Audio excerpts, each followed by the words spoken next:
Hi Flosstube and Instagram friends, this is Kim and this is my 6th Flosstube video. If you'd like to follow me on Instagram, I'm kgoldman63 on Instagram.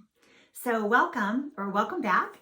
I have a fair bit to share with you again today. I have another finish, I have progress on 3 of my WIPs, I have some prior finishes, and just some general stitchy chit chat. So let's go ahead and get started.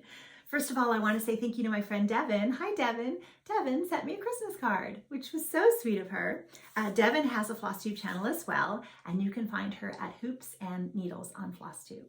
And she stitches some beautiful things, and I really hope that you'll go over and tell her I said hi. Then my friend Melanie. Hi Melanie. Melly Ellie Stitches.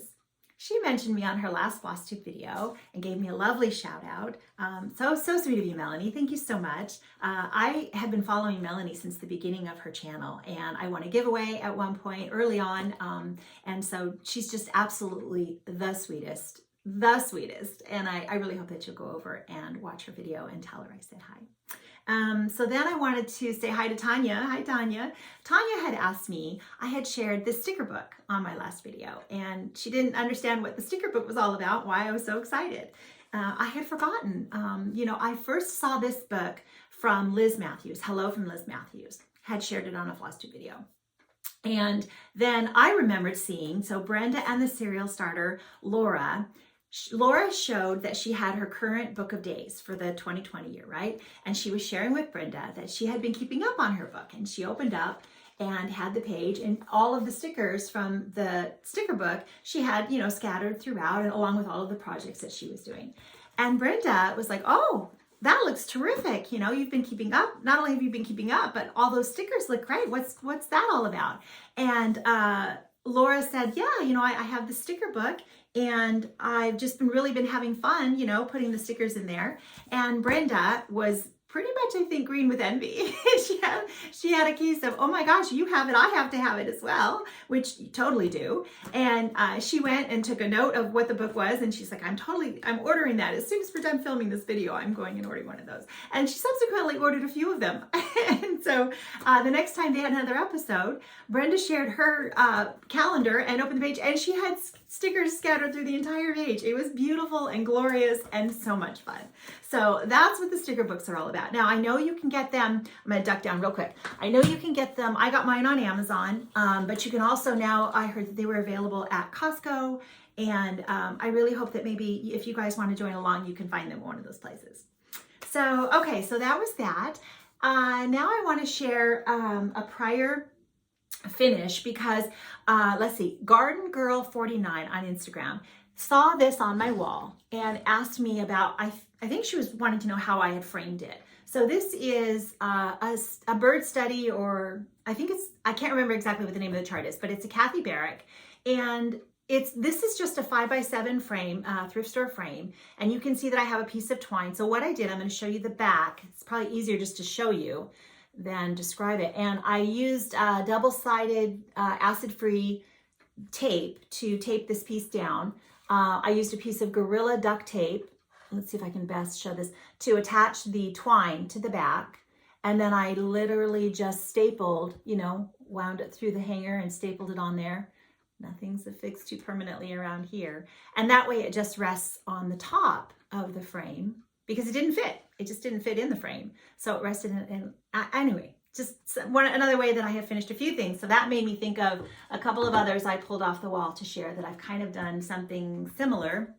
So this is Liberty House by Brenda Gervais, or With Thy Needle and Thread. I saw this, I'm pretty sure I saw this on Carol Saltbox Stitcher. I saw this on her wall and immediately had to go find it. And this is on Confederate Gray. I don't remember the count if it's 40 or 36. But this usually sits in a frame. You can see I've pinned it, and it usually sits in a frame that it fits.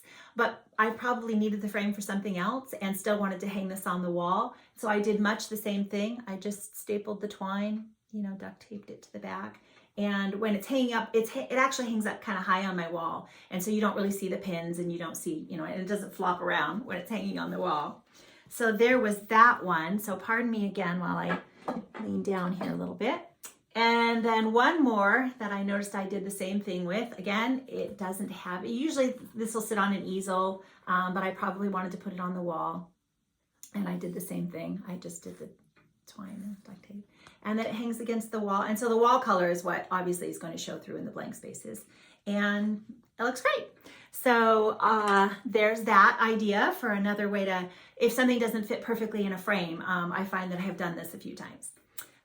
Okay, so let's see what's next. Oh, so Christine had asked me about, pardon me while I reach back here. Christine had asked me about this one. So this is Pink Sparrow Sampler. And again, by Brenda Gervais. This is on 36 count vintage light exemplar.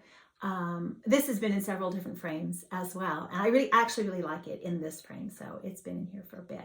But this is one of my favorite things that I've stitched. I think this is just beautiful. And I can't remember, I know Carol, Saltbox Stitcher, hi Carol, she has this in the background. You'll see this on her videos. And I don't remember if that was the first place I saw it. And so then I went to try to find it from that. Or Lori at Mischievous Stitches showed that she was stitching this as well. And it was around the same time I started stitching it. So I can't be sure, but it's just absolutely beautiful. I really love that one. So that was just, I just wanted to show that a little bit closer for Christine. Then my friend Monica, hi Monica. Monica had asked me about this one. So this is Maxim and Zoya by Plum Street Samplers. Again, I can't tell you exactly the fabric or the count. But Monica and I had some discussion about stitching on 40 and 36 count. She's been stitching for a long time, but she's been stitching, I think, more on the 32 count. I'm not sure if it was 28 as well, but she's now wanting to try out 36 and 40, and she's pretty excited about that. And she was asking me about stitching with one strand or two strands of floss. And, you know, I shared with her that it's really, it's just a personal preference. There's no rule. The designers a lot of times will tell you on the chart what they have stitched, you know, fabric and whether they used one or two strands. I personally prefer stitching with one strand of floss. So when I stitch on 36 count, I use one strand. A lot of people don't find that to be enough coverage for them. And so they will use two strands of floss on 36. And again, there's no right or wrong. It's just what you prefer. I think that it also would depend on whether the weave of the fabric is tight or maybe a little more loose. You know, some of them, like Weeks Dye Works, the old Weeks Dye Works base, not the Zweigart base, is a little more loose. And so getting two strands of floss through each and every one of those, you know, over two threads, it's really not going to be that, I don't think that's going to be that much of a challenge. Picture This Plus, as I've mentioned before, I think is a little bit tighter of a weave.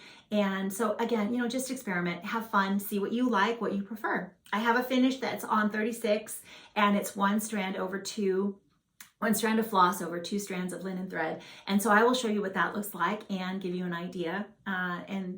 So you can just, like I said, I would just try it. Oh, and you know, Christy, hi Christy from Crosshatch Quilts. Now she shared on her very last Flosstube video, she had a bit of a chat about, she was stitching Christmas Garden and she had started it a while ago and she started it on 28 count when she was stitching with two strands. And I think it sounds like that she has since moved away from stitching on 28 or 32, and I think she more prefers 40 and 36 and the one strand of floss. She mentioned that I think she heard Farm Girl say that she didn't like stitching on 32 with two strands, but she really enjoyed stitching on 28 with two strands. And so Christy had pulled back out Christmas Garden and discovered that she enjoyed that as well, that 28, two strands, she didn't have any issues with, but I don't think she was super fond of 32, two strands. So, you know, again, just try, experiment. I also think that it might depend, you know, I have a lot of needles on my different needle minders on my Lowry. And I'll pull out a project and start stitching and I will just pull a needle. Most of them are size 28. I do have some 26s, but most of them are size 28 needles, but they're all different brands. I have Pat Carson, I have Peacemakers, I have some Mary Arden, I have John James, and they're all just kind of mixed together. Sometimes I think I'll keep them separately.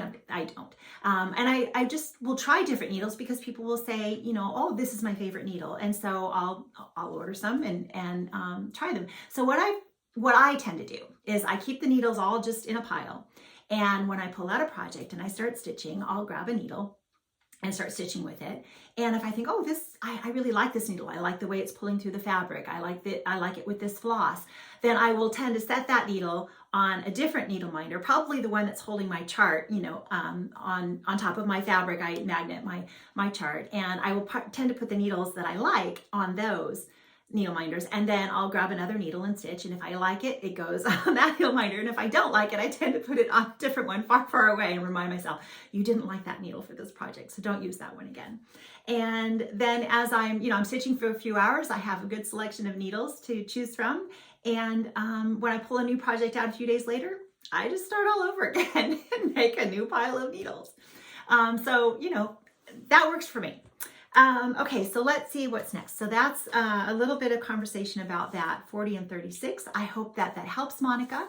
Remember that it's really helpful to have good magnification and good lighting when you're stitching on those higher counts, and especially maybe even the darker fabrics. So don't get discouraged, just try some different things.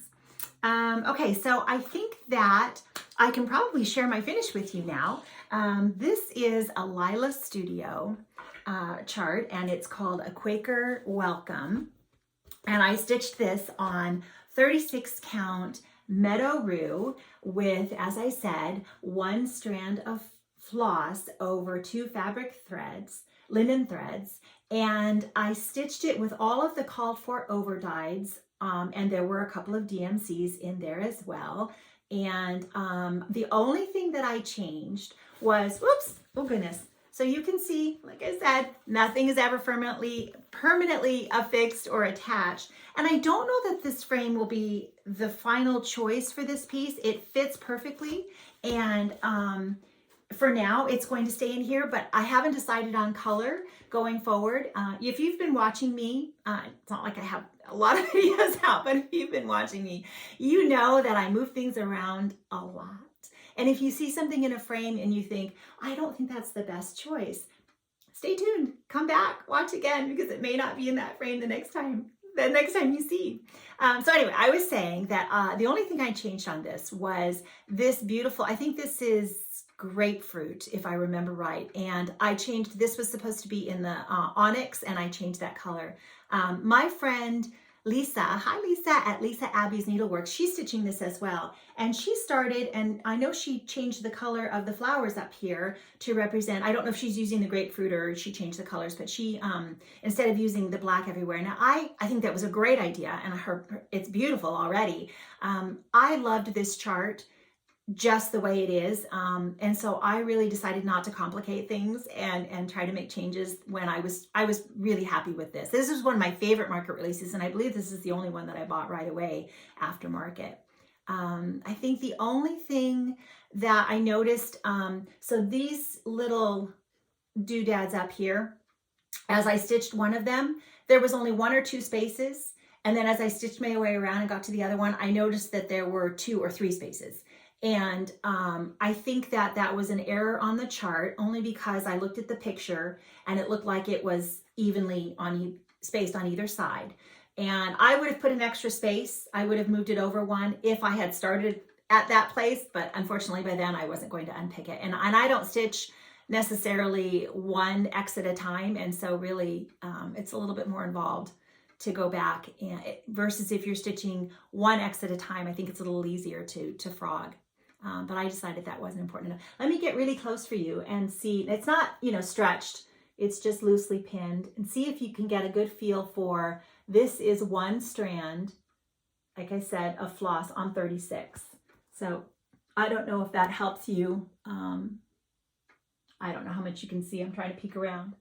But I love this. And I think this, what is this, my 46th finish for the year. Now, mind you, not all of those are this size. A lot of those were those small holiday stitches and what have you. But I am super excited to have that finish and end up on my shelf. Oh, and speaking of my shelf, so I moved things around again a little bit. I wanted to make sure that everything that I share with you, minus the pink sparrow, because that was something I finished a bit ago. Everything you see, this is Black Dog Sampler by the Scarlet House. Oh, and I thought something about that. Okay, so everything you see is something I have finished in the year 2020. Not necessarily started, but finished in the year 2020. And it's not all going to stay, like this one won't stay in this frame. It's just loosely in there. It's from the Blackbird Designs book, Agnes Platt, but that's not what this chart is actually called, because there's an Agnes Platt sampler in that book. But I can't remember what that one is called. Okay, so I wanted to talk about that frame, but really quickly, I wanted to share. So this was also another Lila Studio, and I stitched and finished this one this year. This is, there's a larger one called Susanna Lynch, and I think this was called SL, and then there was a year or something after it. But I absolutely love that one. And I finished another Lila Studio. Hold on, I have to pick this up here a little bit. I finished another Lila Studio. This was Be Mine. I think that's the name of the chart. And I stitched that this year. I love the colors in this one. Lisa Kindred Stitcher stitched this and finished it into a beautiful pillow. And it looks really pretty. Okay, so there was that. So then this was just this morning, right? When I was trying to figure out what I was going to share with you, moving things around. And you guys are going to say, I'm crazy, or maybe it's a good idea, who knows? But this actually, I'm going to flip the frame around really quickly, because this was actually framed the other way in this frame. This has been a challenge for me. I love this chart. I'm not exactly thrilled with the fabric that I chose for this. I think it could have been more beautiful on a different fabric. But the challenge I have is it's a very odd size, and I have not found a frame that I really love for this that does it justice, because it's a beautiful chart. So I flipped this around this morning. I thought, I wonder what it looks like on the back of that frame. And I actually really like this flat, profile a lot more than I like the wavy one in the front. So I quickly just pulled out the other hook that was here and I literally just stuck it in here to share with you. And I thought, oh, I think I like that better. So whether it's just the color or the flat profile, but this is just the back of the frame, and it fits, Anyway, so there's that. I finished that again this year, and I think it's going to go back up on the wall that way, which means I need to put another hanger. Okay, so that's my finish and everything else. So I think we can show some WIPs now.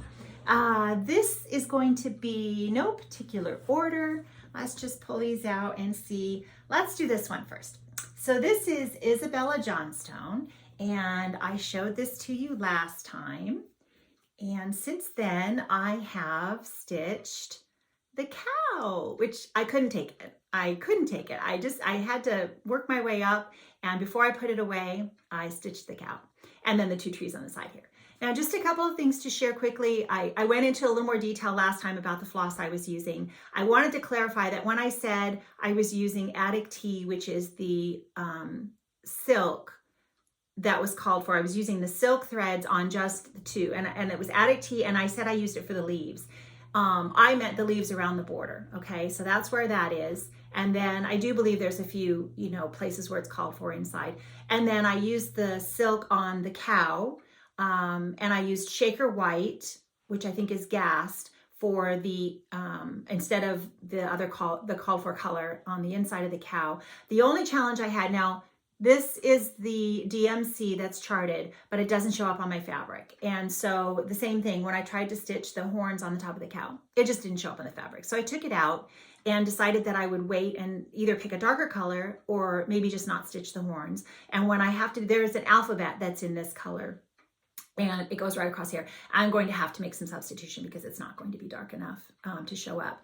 And then when I mentioned that those are the only two silk colors that I used, and I chose the DMC that was in the chart for some of the other areas. Oh, minus I did change, because there's no variegation in the DMC. I chose endive for the grass because I really wanted there to be variegation. And the challenge is that this is charted to be stitched with two threads, and often there are blends, which means they've chosen two different colors, and one strand of each to make it more variegated. And because I'm only stitching with one strand of floss over two linen threads on 37 count corn tassel by Legacy, which is by Access Commodities, that's the fabric that I'm choosing, one strand, I had to make a decision. So whenever there were two strands and they gave two DMC choices, I made just a selection and I chose one. So everything else that you see, like this portion of the leaf is a DMC color, and the flower is, the dark portion is the silk, and then the other portion, when they wanted you to fussy cut the poison apple, and I didn't have poison apple, and I just used a DMC for the lighter portions. I hope that's making sense. You know, if you guys, I posted on my Instagram a picture with all of the flosses that I chose. And if you really want to know more detailed about every specific floss color, I can certainly provide that for you or take more time to share. But I love this. I've made some pretty good progress. I think there's just the alphabet up here. I have a picture of the chart, but it's just black and white. Oh, and you know, I got this from the Sampler and Antique Needlework Quarterly CD that I've shared with you a few times now. But this is actually available as an individual chart. It's by Needlework Press, and I do think that you can buy it as a standalone chart. I had to laugh, you know, one of the comments that Laura made, from Brenda and the Serial Starter, Laura, she was so sweet to say that she had enjoyed a lot of the projects that I had shared on my last video. Thank you so much, Laura. Again, that was very kind of you. But I had to laugh because, you know, as I'm watching their channel, a lot of the things I'm sharing were directly inspired by the two of you. And I think Laura has mentioned that this is one of her most favorite samplers. So I really hope that I don't think she started it, but I hope that you start it soon, Laura. And then Brenda pushed me over the edge on this last one. She, gosh, did you start Jane Southward, or were you going to start Jane Southward? But between you showing that and, oh, I've just drawn a blank, at the attic, Jean showed that she did, of course, you know, the silk conversion on the very high count, and she showed her start on Jane Southward. It's a GGR chart, and I that's it. I caved, and it's coming to me in the mail at some point. Along with, there's another Lila Studio that I saw. It's a smaller sampler, and that should be coming as well. So yes, you guys definitely inspire me in all of the stitching that you share, and it's so much fun, right? It's so much fun. Okay, so then let's see, this next one is going to be Oh Joyous Day. Now there's a hashtag for this that you can follow, and it's called hashtag Joy Nevertheless SAL. And my friend Bonnie, hi Bonnie, Log Cabin Stitcher, has started this as a SAL. She's stitching in memory of her mom. And I think that the only change I made, let me show you how I've progressed on this one. And I will tell you a little bit about that. So this is where I am on Oh Joyous Day. Let me back up just a little bit. This is stitched on 40 count vintage maple sugar. It's a lakeside linen, and I'm stitching one strand of floss over 2 linen threads. And I did change out, so I think what I've added now, I've added the motifs at the top there. I love, oh my gosh, aren't they beautiful? And I added the flower pot over here, and finished up a bit more of the border. I do have to do all of the satin stitching still. And I had decided, I wasn't sure if I was going to put all the alphabet in through here, but it definitely needs it. So I'll go back and finish up the rest of the doodads and the alphabet. I did change, I think it's this flower on this side. It's charted to have one of these sides here, a very small section of one of the greens. And I just decided to stitch it the same as this flower and not do that. And I think that there's one square of showing a darker color on this. I don't know if it was an error in the chart. I just didn't stitch the darker color, and I just did the center for that. So I think that was it on this one. I love it. And I think the next time I pull this out, I will probably finish it at that point. Probably not till next year, but absolutely loving that one. Okay, so then I didn't know I was going to pull this one out. I always hope to, and it's definitely something I want to finish, and I love it.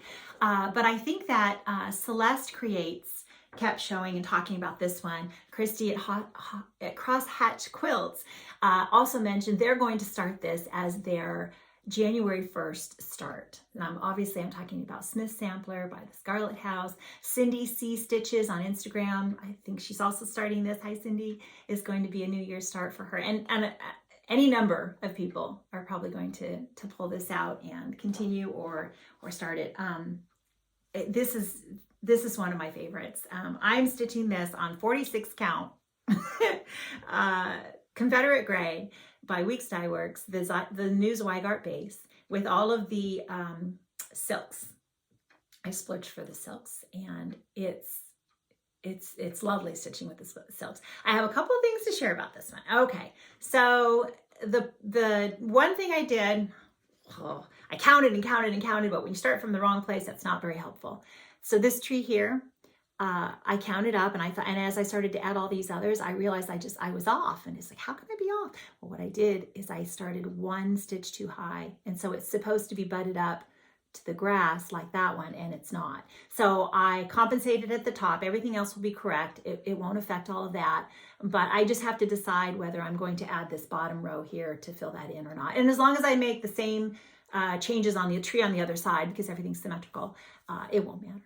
And as you can see, I got all the way to the top with the border, that border. Ugh.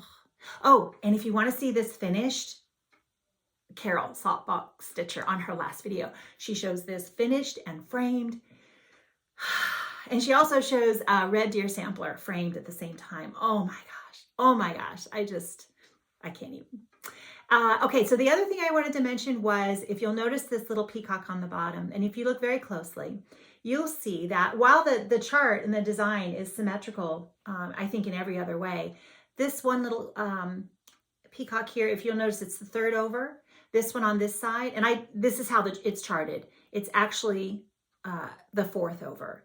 And I've looked in different ways. One person on Instagram mentioned that they pulled it out and rearranged it so that it was symmetrical. And everybody else that I have seen so far has just stitched it the way it's charted. And I looked at the cover picture, and I don't know if you can tell. Let's try. If you see the cover picture, it's actually charted that way. So, and it's not noticeable. I would have never noticed it if somebody hadn't commented on it. But I finished, since the last time I finished this, I added all of this, the border, I've gotten up to the swan as the center motif here. So I'm just gonna have to round the top and either come down or up the other side. And this will get finished next year. I keep hearing Carol in my head. She's stitching it in 20, I don't know if it was 21 days, 24 days, I don't know, something. And I just keep hearing, Carol did it in 20 something days, just keep stitching. But I'm enjoying stitching on it, and I'm not forcing myself. The border is a challenge, as I mentioned, and I'm definitely having to just eat my vegetables. But I'm really loving stitching on that one. So it will get finished next year. Okay, so let's see if there's anything else I have to share with you. I've shared all of my WIPs and my finish, and just a reminder, if you want to follow the hashtag, there is a hashtag for Smith Sampler already. I don't know, I can't remember the name that they're going to use for all those starts, but if you watch Celeste Creates on Flosstube by Celeste, I think she'll mention the name of that, so you can follow along. And several people on Instagram, if you go check out Senorita Stitches, she's already finished it. And Tracy at Thistle Threads has already finished it as well. So that's fun to go watch. So I think that's all the stitching that I have to share with you. I did want to say one more thank you to Mary, who commented and shared Isaiah 60 verse 1 on the comment section on my last video and said some very sweet things. So I just wanted to say thank you to you, Mary. But, oh, I did have one more fun story to share. Okay, so the 18-year-old son asked me recently the other day, he said, so, do you have some ideas of something you would like for Christmas? And I said, oh yes, I do. I said, if you just go to this website and you type in my email address, it'll give you a ton of things to choose from, right? My list will come right up and you can just choose anything from there. And he says to me, well, what if I want to get you something that's not, stitching related? And I'm like, well, why would you want to do that? Like, that's not a thing. I thought that was hilarious. And so I was like, no, I said, come sit down and I'll pull it up for you and we'll go over it together. And so I pulled up my list and I'm showing him, I was like, wait, this one, or this one, or this one, and you can choose any of them and I'll be totally surprised. And so I don't know, but I thought that was so funny because it's not a thing. People who stitch, and I know that many of you are with me on this, we are okay with stitchy gifts at all times. My husband actually, a couple days later, we were talking and he said, well, what do you want that's not stitching related? I'm like, oh my gosh, that's not a thing. Just give me stitching stuff. I will be perfectly happy.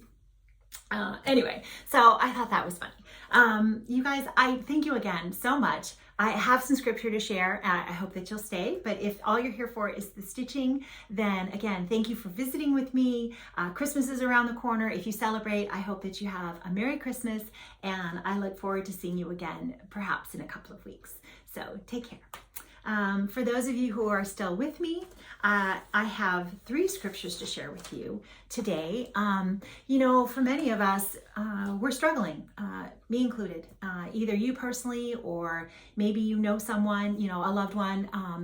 And I think that these scriptures are comforting and encouraging, and I hope that you find them to be that as well. You know, we also have the opportunity, we can take that time to text someone, call someone, send them a card, just let them know that you're thinking about them, that you're praying for them. Maybe you have the chance to pray with them. I have people in my life that do that for me, and incredibly thankful for that. And prayerfully, you have people in your life that can help you through this time as well. So if you know these scriptures that I'm going to share, go ahead and say them with me, right? This first one is a life verse for a couple of my friends at church. As a matter of fact, my friend Nikki, she has a beautiful compass tattoo on her upper arm here that reflects this verse. So this is Proverbs 3:5-6. And this one is, trust in the Lord with all your heart and lean not on your own understanding. In all your ways, acknowledge him and he shall direct your paths.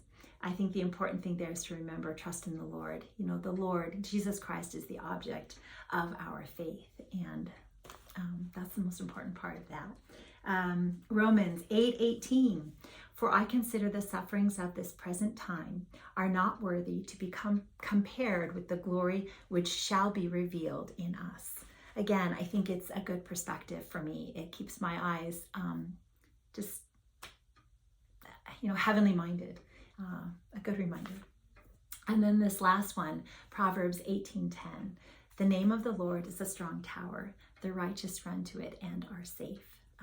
I don't always remember the addresses in my Bible, you know, the chapter and the verse, but one like that it's short, it's easy to memorize, and I love being able to pull it out and throughout the day, you know. It reminded me of the story in Matthew 14:30, where we're talking about Peter, and he sees Jesus walking on the water, and he gets out of the boat to walk towards Jesus, and, you know, he's got his eyes on Jesus, and as long as that's his focus, he's fine. And the Bible says that he saw that the wind was boisterous, and to me that reflects that he took his eyes off of Jesus, and that's when he started to go under. So that's when we have that shortest prayer in the Bible recorded, you know, where he says, Lord, save me. So again, just a really good reminder.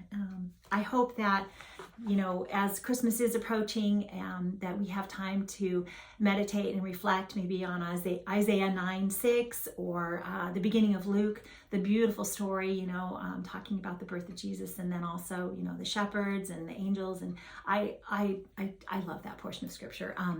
So again, I pray that you will have a blessed and Merry Christmas, that you do remember the reason for the season, and I hope to see you all again very soon. Take care.